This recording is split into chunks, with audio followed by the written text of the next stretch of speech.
Norbert Zongo, c'était quelqu'un de bien et un homme vraiment d'une simplicité hors pair, mais qui avait le sens de l'engagement. D'abord instituteur, il est devenu journaliste parce que, déjà le lycée, il admirait beaucoup le journalisme. Et c'est de son métier d'instituteur qu'il a eu une offre de bourse pour faire une formation de journaliste. Formation au cours de laquelle même il a failli perdre la vie. Parce que c'est ce que sa maman lui disait, que l'autre au Togo, il t'a raté, mais celui d'ici, il risque de ne pas te rater. Donc il faut arrêter d'écrire sur cette histoire. Mais c'est quelqu'un aussi qui... Bon, je ne vais pas dire qu'il est têtu, mais en tout cas, quand il est convaincu de quelque chose, il va jusqu'au bout de sa recherche. De ce côté-là, c'est quelqu'un qui n'aimait pas du tout les choses qui ne sont pas honnêtes. Souvenez-vous de cette phrase quand il a dit que le pire, ce n'est pas la méchanceté des gens mauvais, mais le silence des gens bien. Et finalement, ça a été fatal pour lui parce que j'estime que si tous les gens bien s'étaient bien mobilisés, peut-être que les commanditaires et les assassins n'auraient pas allé jusqu'au bout de leur idée. Mais à un moment donné, s'ils sentent que l'individu est isolé, n'a pas beaucoup de choses derrière lui, ils peuvent porter le coup. Et Norbert, c'était un bon journaliste. La preuve, c'est qu'on l'a pratiquement forcé à démissionner en l'affectant à Banfora. Il a quitté, c'est comme une sorte de démission qui ne dit pas son nom. Et il a ouvert avec les journalistes qui s'attinaient, Hidalgo. Ils ont ouvert le journal La Clé. Ce journal a pris rapidement une grande importance. Avant même qu'il n'ouvre son Bolivana, c'est-à-dire sa course terminée, c'est-à-dire il n'y a plus rien, il n'a plus à aller quelque part. Il a ouvert le journal L'Indépendant qui est devenu rapidement l'un des plus grands journaux de la place. Et Norbert, je peux dire qu'il ne faisait pas ça seulement pour gagner son pain, comme on le dit. La preuve, je ne connais pas l'exemple d'un autre journal qui s'est permis d'abonner systématiquement tous les établissements publics du Burkina pour les livrer son journal. Parce que ce qui comptait pour lui, c'est les idées qu'il développait. Et dans ce journal-là, je peux dire qu'il était le rédacteur en chef et puis il était la rédaction. Il y a beaucoup d'articles qui étaient dans le journal.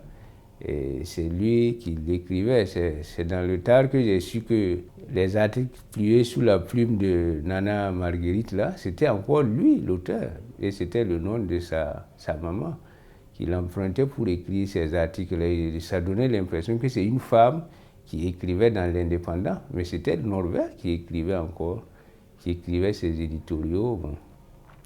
C'est vrai qu'il y avait son compagnon Nabaloum de tout le temps, et son caricatrice Tempus. Moi, j'ai connu aussi Norbert sous une autre facette quand on se rencontrait à AICD pour... moi, c'était pour tirer le journal de la CGTV, le journal Le Travail, et lui, c'était pour imprimer son canard. On mangeait ensemble, pas chacun avec son petit plat. On mettait toute la nourriture dans un gros plat central, comme au village, et tout le monde mangeait dedans.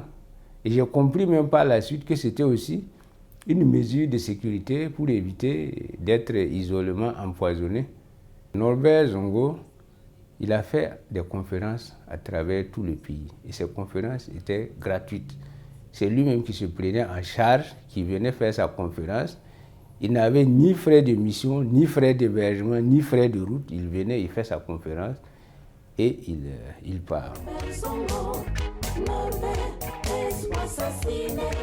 C'était instituteur, syndicaliste, parce que c'est au congrès, au 22e congrès du SNEAV que je l'ai connu. En tant que moi, militant de l'IGEB, et lui, en tant que militant du SNEAV, il faisait partie du petit groupe de militants du syndicat qui défendaient le droit à la parole pour la délégation de l'UJEP au sein du Congrès. Et les réformistes coalisés qui détenaient la direction du syndicat là, mais après avoir adressé dûment une lettre d'invitation à l'UJEP, ne voulaient pas que l'UJEP prenne la parole. C'est pour vous dire aussi que c'était un démocrate qui savait défendre les causes justes. Grâce à son abonnement gratuit des établissements, beaucoup de gens ont adhéré à la ligne éditoriale de son journal. Et personnellement, avec d'autres amis, nous avons aidé à ce que l'indépendance soit diffusée à l'intérieur du pays. Parce que vous savez qu'il y a certains journaux qui sont très célèbres, mais si vous quittez Ouaga, vous partez les chercher à côté ici, vous ne les trouverez pas. Ce n'était pas le cas de l'indépendant. On s'était organisé et avec des fonctionnaires volontaires, bénévoles.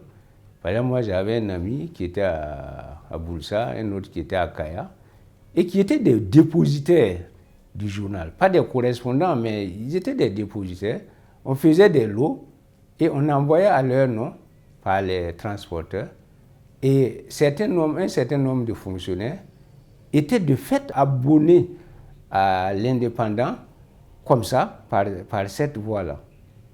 Et c'est d'ailleurs dans ce cadre que j'ai connu aussi comme Eric de la Ligue pour la défense de la liberté de la presse, parce que je fréquentais la Ligue avec Norbert.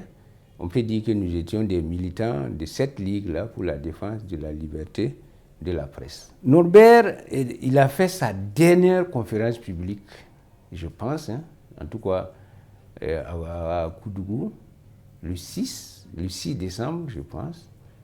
C'est une semaine avant qu'il ne prenne la route fatidique de Sapoui. Et c'est cette conférence, sa dernière conférence publique, d'ailleurs, qui a été largement diffusée pendant la lutte du collectif.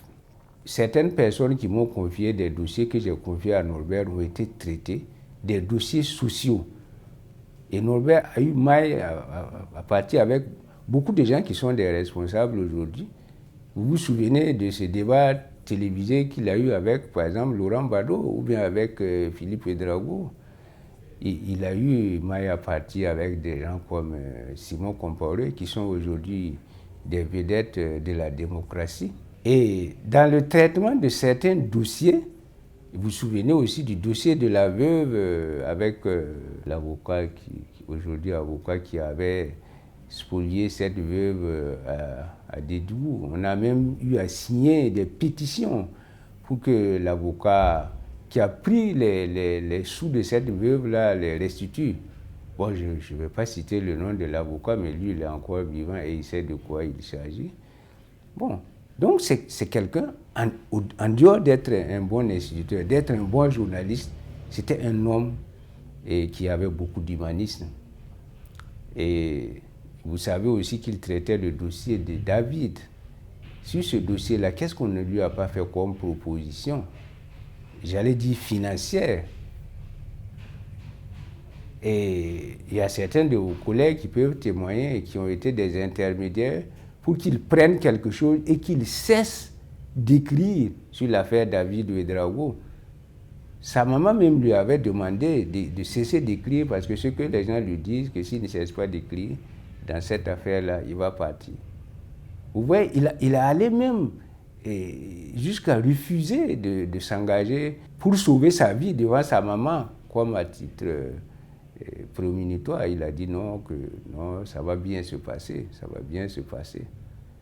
Mais pourtant, c'est l'écriture, c'est ces publications sur ce dossier David-là qui lui ont coûté la vie. Il se savait traquer.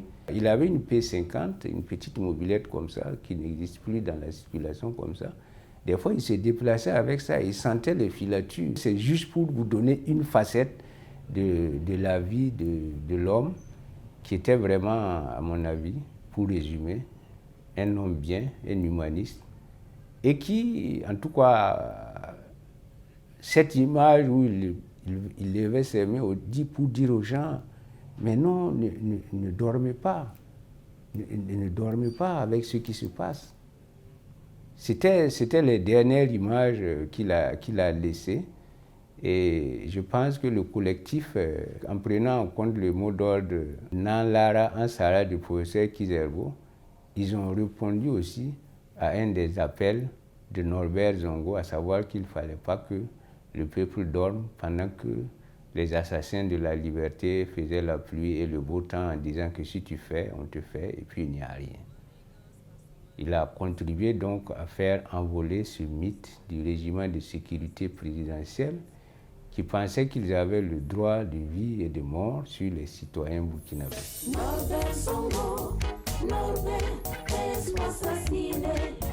Vous voyez que sans être responsable d'un syndicat, il était le responsable de la CEP, c'est vrai, mais il n'était pas le responsable d'une organisation syndicale. Il a défendu beaucoup de dossiers de travailleurs, soit par sa plume, soit par des tractations et des négociations souterraines, ce qui n'était pas son rôle de journaliste en tant que tel, mais il a résolu beaucoup de problèmes, même de licenciement. Et même à la CGP, il a contribué à défendre des gens lorsque Simon Compaoré était le directeur général là-bas. Et moi, j'ai eu connaissance de certains des dossiers qu'il a défendus. Et il me disait que lui, les gens croient que lui, il écrit beaucoup, que lui, il aime dénoncer, que ce que lui dénonce, ça ne fait même pas le 10e ou le 20e des informations que lui, il voit. Parce que si lui, il commence à écrire sur un dossier, s'il a écrit, il a révélé quelque chose, qu'il faut savoir que ça ne vaut même pas le 10e de ce qu'il en sait, et que par cette voie-là, lorsqu'il évente un dossier, que l'intéressé est dans de bonnes dispositions pour traiter à l'amiable, pour gérer la situation de quelqu'un, lui, il préférait souvent régler ça que de continuer à faire des publications. Et il a géré beaucoup de dossiers d'emploi ou en tout cas des dossiers sociaux, individuels, comme ça, sans être un membre du tribunal du travail. C'est une perte pour le Burkina que cet assassinat, surtout que ça a été fait par des gens, c'était pas des gens de bonne foi. C'était pas des gens qui défendaient des causes de noblesse. Et je me souviens dans une des interviews que Marcel Kafando avait données, il a dit que les Burkinabés, ils vont se mobiliser peut-être 2, 3 mois, peut-être 1 an, qu'ils vont oublier ça vite et que cette histoire-là va passer. Donc je suis très heureux que 22 ans après, il y a des Burkinabés et je souhaite en tout cas qu'il y en ait, autant que le dossier va durer, qu'ils soient prêts à se mobiliser pour que la vérité et la justice soient faites pour Norbert Zongo, pour ses compagnons d'infortune. Parce qu'en fait, ce n'est pas pour Norbert que nous on se bat aujourd'hui, lui il est déjà mort. Nous battons pour nous-mêmes et pour les causes justes pour tout citoyen burkinabé épris de paix et de justice.